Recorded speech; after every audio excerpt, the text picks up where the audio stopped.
اب ہے ہمارے پاس آسما کی پیتھوجینیسس. اب پیتھوجینیسس میں پہلے تو یہ جو آسما ہوتا ہے نا وہ دو چیزوں سے ہوتا ہے, یا تو انوائرمنٹل اینٹیجن سے, مطلب انوائرمنٹل فیکٹر سے, یا تو پھر جینیٹک پری ڈسپوز انڈیویجولس میں. اب پہلے جو ہے ہم کہتے ہیں جینیٹک سسیپٹیبلٹی. اب یہ کہہ رہے ہیں کہ آسما اکثر جن لوگوں کو ہوتا ہے نا ان کو دوسرے الرجک ڈس آرڈرز بھی ہوں گے, اس میں الرجک رائنائٹس یا ایکزیما بھی ہو سکتا ہے. ٹھیک ہے, اب بہت سارے ایسوسیشنز ہوتی ہیں آسما کی. ٹھیک ہے, وہ ابھی تک فگرڈ آؤٹ نہیں ہے کہ ایگزیکٹلی کون سی میوٹیشن کیا ہوتی ہے, لیکن بہت ساری ہوتی ہیں اور ہر لوگوں میں ڈفرینٹ ہوتی ہیں. ایک سسیپٹیبلٹی لوکس کیا ہوتا ہے کہ آسما کے لیے کہ کروموزوم 5q ہے نا ادھر میوٹیشن آ جاتی ہے. اب یہ جو 5q ہوتا ہے یہ کافی سارے سائٹوکائنس کو انکوڈ کرتا ہے, انکلوڈنگ انٹرلیوکن 3, 4, 5, 9 اور 13.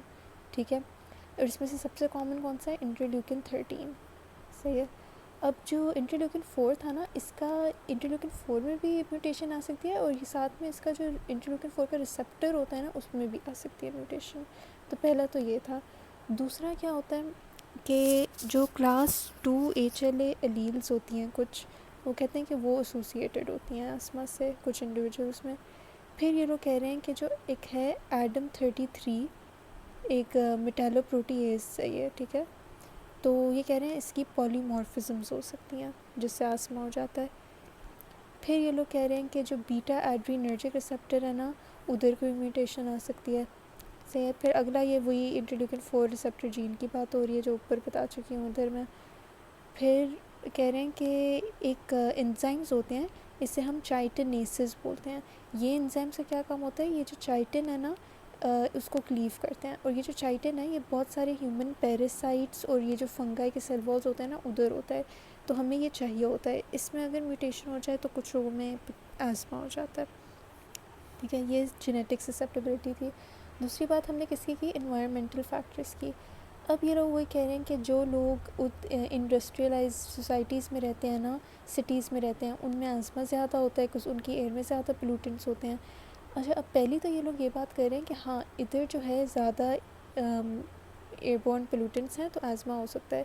لیکن دوسری یہ لوگ یہ بات کر رہے ہیں کہ جو بہت ینگ چلڈرن ہوتے ہیں نا ان میں کیونکہ شروع سے ہی اتنی ایکسپوجر ہوتی ہے اینٹیجن سے, تو کیونکہ وہ لوگ شروع سے ایکسپوز ہوتے ہیں نا وہ لوگ پھر امیون ہو جاتے ہیں ایک طرح سے کہہ سکتے ہیں. ٹھیک ہے, اسپیشلی جو مائکروبیل اینٹیجنس ہیں نا اس سے یہ لوگ امیون ہو جاتے ہیں اور ان لوگوں کو پھر آسما کم ہوتا ہے. اور یہ کہہ رہے ہیں کہ جتنی جلدی یہ لوگ ایکسپوزڈ ہوں گے نا اس مائکروبیل ایکسپوجر ہوگا اتنے ہی لیس چانس ہے کہ انہیں آگے جا کے آسما ہو. یعنی کہ جب مدر پریگننٹ ہوتی ہے اور تب اگر وہ مدر ایکسپوزڈ ہے نا ان سارے پلیوٹنٹ سے, تو پھر تو چانس ہے کہ پرابلی اس کو اگر وہ جینیٹکلی پری ڈسپوز ہو پھر بھی اسے شاید نہ ہو آسما. اور اس پورے جو یہ تھیری ہے نا اس کو ہم بولتے ہیں ہائیجین ہائپوتھیسس. ٹھیک ہے, پھر نیکسٹ پیراگراف میں یہ لوگ بس یہ کہہ رہے ہیں کہ جو اگر انوائرمنٹ میں وائرل اور بیکٹیریل انفیکشنز ہو سکتے ہیں جس سے وہی بات کہ آسما ہو سکتا ہے. نیکسٹ پیراگراف میں یہ لوگ بس یہ کہہ رہے ہیں کہ کیونکہ اگر الرجن ایکسپوجر بہت دیر تک ہوگا تو ہو سکتا ہے کہ جو لوگ ہیں نا ان میں ایئر وے ری ماڈلنگ ہو جائے گی, تو پھر آسما کا چانس الٹیمیٹلی انکریز ہو جائے گا. ٹھیک ہے, یہ بات.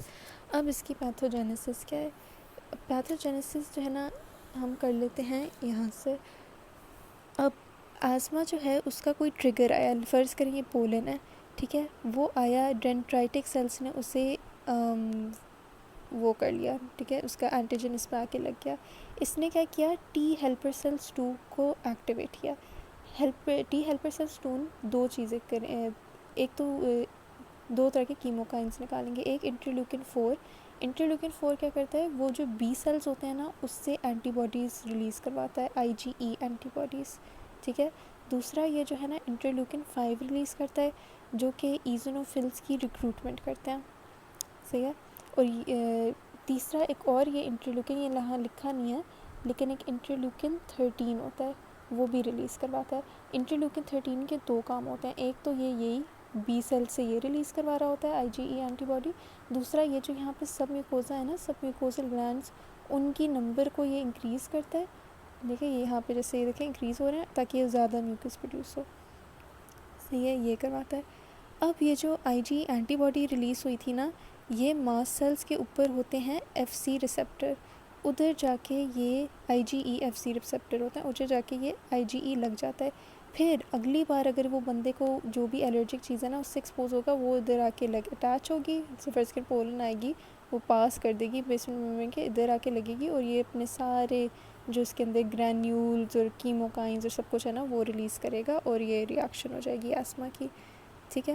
دوسرا ہم نے کہا تھا نا ایزونوفلس ریکروٹ ہو رہے تھے. ایزونوفلس کیا کرتے ہیں، وہ گرینیولز اور میڈیٹرز کو ایکٹیویٹ کرتے ہیں.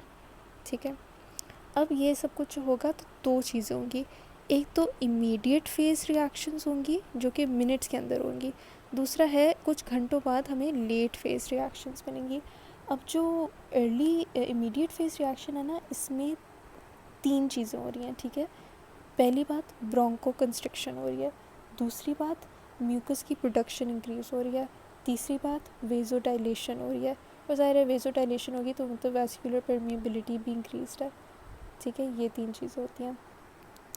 اب لیٹ فیز ریاکشن میں ہم دیکھیں گے تو پھر ٹی ہیلپر سیلس 2 بہت زیادہ انکریزڈ ہوں گے، یہ ایزونوفلز بہت زیادہ ہوں گے، بیزوفلز، نیوٹروفلز سب کچھ بہت زیادہ ہوں گے. ٹھیک ہے. اب یہاں پہ آ جائیں تو یہ میڈیٹرز لکھے ہوئے ہیں. یہ جو سب کچھ ہو رہا ہے نا، اس سے بہت سارا میڈیٹرز ریلیز ہو رہے ہیں. اس کو بولتے ہیں ایک سوپ آف میڈیٹرز. اب اس سوپ کے اندر بہت ساری چیزیں ہیں، کچھ میڈیٹرز لوکل ہیں، کچھ کہیں اور سے آئے ہیں، کچھ ایک بہت بڑی مکسچر ہے. اب یہ کہہ رہے ہیں کہ کچھ میڈیٹرز جو ہے نا ان کا رول ہوتا ہے برونکوسپازم کروانے میں. ٹھیک ہے. اس میں آ جاتے ہیں لیوکوٹرائن C4D4E4. یہ کیا کرتے ہیں، یہ یہ جو ہم نے 3 چیزیں کی تھیں نا امیڈیٹ فیز کی، کہ برونکو کنسٹرکشن ہو رہی ہے، ویسکولر پرمیبلٹی انکریز ہو رہی ہے، میوکس سیکریشن انکریز ہو رہی ہے، وہ یہ 3 چیزیں یہ کروا رہی ہیں، لیوکوٹرائن C4D4E4. ٹھیک ہے. دوسرا جو ہے نا ایسیٹائل کولین ریلیز ہو رہا ہے.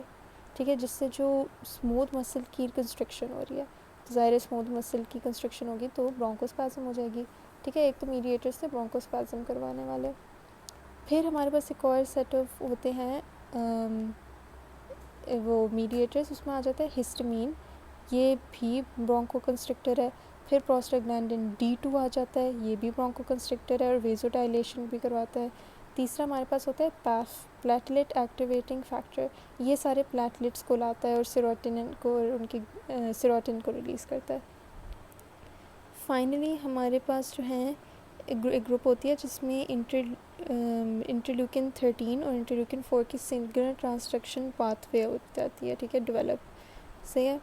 پھر ساتھ میں جو ہے interleukin 1، tumour necrotic factor, interleukin 6 اور کیموکائنز اور نیوکلیوپیپٹائڈس بھی ریلیز ہو رہے ہوتے ہیں. یہ سارے میڈیٹرز ہوتے ہیں اس کے.